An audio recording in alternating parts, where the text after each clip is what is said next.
Hey everybody, I'm Josh Skinner from withjosh.com, and next to me is psychic, clairvoyant, author, Dougall Fraser. Dougall, thank you. Thanks for having me. First of all, before we get started, I want to know what exactly is the difference between a psychic and a clairvoyant, because a lot of people weren't clear when I was announcing that I was going to do this interview. Right, well, a clairvoyant is a straight psychic. I use that term loosely. Okay. What it means is I don't use cards, astrology, or anything like that. If your moon's in Leo, I don't have a clue what that means. Okay. All of my work is visual. When I look at someone or I hear the sound of their voice, I start to see color around them. Those colors tell me about their strengths and their weaknesses. And then it's also kind of like cosmic charades. I might see my sister in my head, but that means I have to talk about your sister. So it's kind of like putting the pieces of the puzzle together, and it's all visual. Okay. And just to be clear, that you and I have not met. We have not met. We just met like 2 minutes ago. Yeah. So yeah. Thank you for joining me. Absolutely. I'm a little nervous, but I just want to be real. Says I just want to be real. Yeah. I know, there's a lot of skeptics out there. Right. My dad's a minister, so I was taught that we shouldn't believe in this. Right. But I definitely believe that everyone has a gift. Well, and that's the thing, and I don't like to use the word gift. I mean, my ability is something that we can all use. I happen to be using it more than the average person, but if you're on a first date, if you're at a job interview, when you walk into a room and you're at a party, we're all kind of feeling the vibe of the room and connecting with that. And one of the things that I want to do is encourage people to do it more. Now, I know it sounds like I take heavy medication when I say that I see colors around people, but the truth is anybody can see an aura. We exude, I think our soul kind of comes out of our body, and that actually manifests in color for me. Like when I look at you, you have tons of shades of green. Now, green is the color of enthusiasm. It's high energy. There's an Indian god called Shiva with lots of arms. You have 9,000 things going on in your life. You don't do one thing. If you were to do one thing, you'd get terribly, terribly bored. The interesting issue with people with green, though, is they're completely unaware of their own energy level. You will work till you exhaust yourself because you can't read when you need to pull back. So green people need to work on their timeline. They need to get up at the same time during the day. They need to set schedules for themselves and know when to stop. You get so immersed and passionate about what you're doing, you kind of lose yourself in it. So for you, if I was counseling you, I'd be talking about structure, schedule, taking care of yourself. I don't have to teach you to be nice. You're really, really kind. But sometimes your kindness, you end up losing what you need to make sure that you're feeling connected. The work world will come really naturally for you. Your personal world, that's a little bit more of a struggle. Like relationships. Relationships are tough for you. People tend to take advantage of you, mainly because when you set up the situation, you want to help, and I appreciate that part of your nature. But at the same time, it is okay to say, I require attention as well. When you're a natural born healer, which I can relate to, you want to listen, you're genuinely curious about people, but then you forget to talk about yourself. Right. Do you know what I mean? Well, my job is to talk about other people. Exactly. Right. But that's also a safety mechanism for you. Like, you prefer that. And I did that earlier in my career as well. You know, as a psychic, if I could tune into you, talk about all your problems, then you think we're friends, but I haven't really told you anything about myself.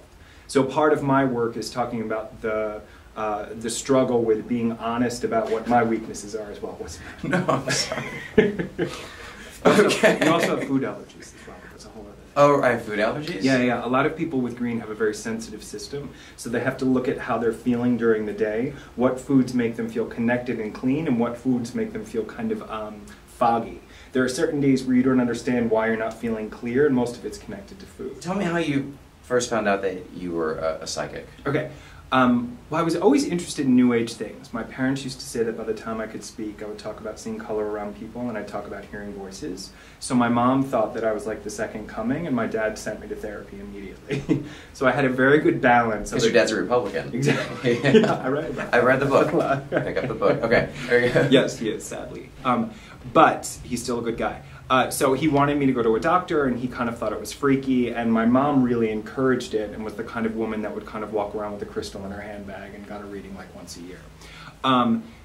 As a child, you know, my sister had cancer, I'm a sexual abuse survivor, and I think I was looking for anything that was outside of myself. I wanted to get out of my body.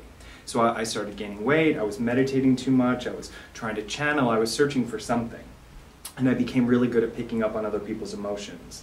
That happened to go a little bit too far, and as I matured, I had to kind of find a balance between the New Age world and the psychic world, and being a grounded human being. But the psychic stuff came very naturally from the first time I could speak.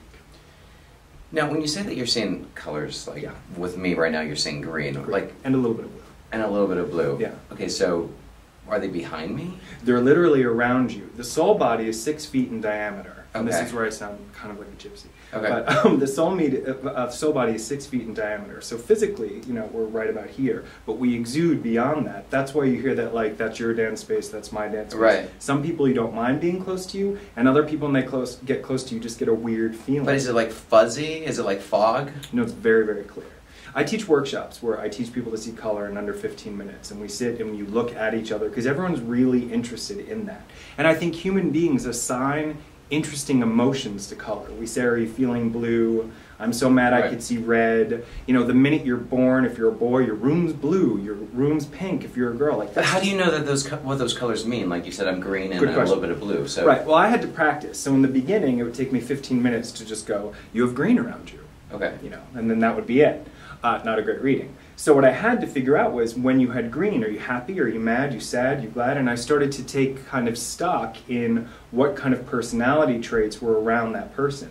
Every time I see green, I will say enthusiasm, Mm-hmm. I will say they work hard, I will say they tend to neglect taking care of themselves, I'll talk about something related to food, because there's always a health and nutrition issue there. When I see blue, it tends to be a little bit of anxiety, which is true. Don't censor. Like, whatever you want to say, just say it. Well, blue it's definitely anxiety. Like, your mind works super, super quickly. So sometimes I think it gets so overworked, you get anxious, and then it's difficult for you to make a decision, especially when it's a personal decision. Mm-hmm. If you and I were friends and I came in and asked you for advice, you're very good at cutting through the stuff for other people and being like, you should choose A over B.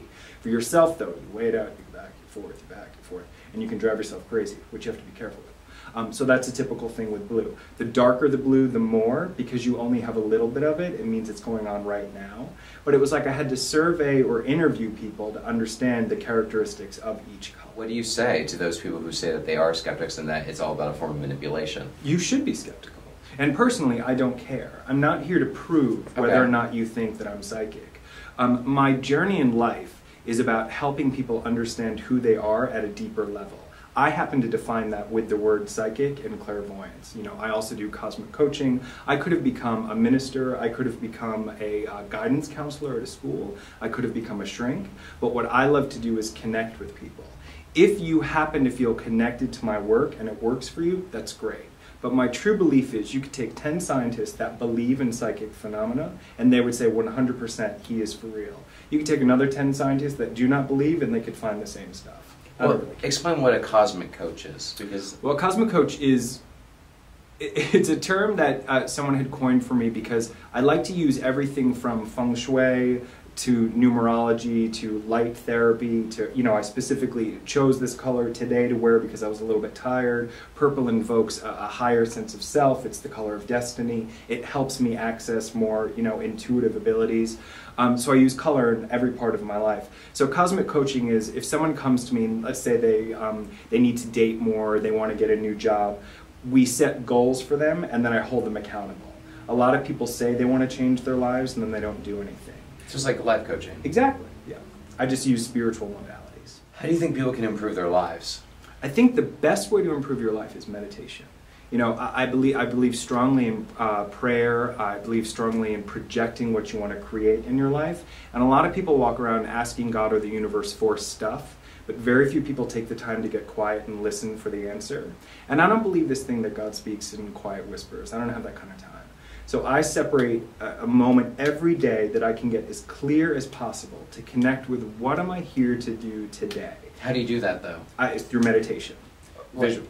Tell me more about meditation. So my form of meditation is I use light and color as a focus. So I might sit down and think of green because I need more energy.